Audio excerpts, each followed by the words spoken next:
भीषण गर्मी के दिनों में एक चींटी पानी की तलाश में इधर-उधर घूम रही थी। कुछ देर घूमने के बाद उसने एक नदी देखी और उसे देखकर प्रसन्न हुई। वह पानी पीने के लिए एक छोटी सी चट्टान पर चढ़ गई, लेकिन वह फिसलकर नदी में गिर गई। वह जब डूब रही थी तब उसे एक कबूतर ने देख लिया। वह कबूतर जो कि पास के एक पेड़ पर बैठा हुआ था, उसने उसकी मदद की। चींटी को संकट में देखकर कबूतर ने झट से एक पत्ता पानी में गिरा दिया। चींटी पत्ती की ओर बढ़ी और उस पर चढ़ गई।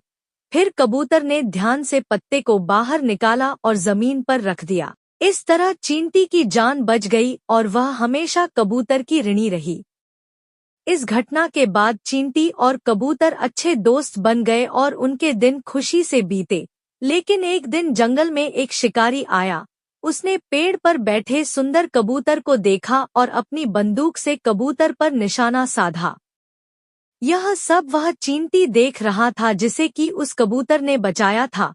यह देखकर उस चींटी ने शिकारी की एड़ी पर काट लिया, जिससे वह दर्द से चिल्लाया और उसके हाथ से बंदूक गिर गई। कबूतर शिकारी की आवाज से घबरा गया और उसे एहसास हुआ कि उसके साथ क्या हो सकता है। वह अपनी जान बचाने के लिए वहां से उड़ गया।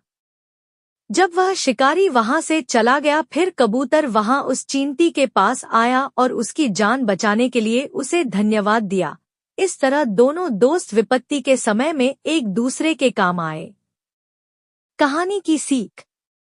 इस कहानी से हमें ये सीख मिलती है कि एक अच्छा काम कभी बेकार नहीं जाता।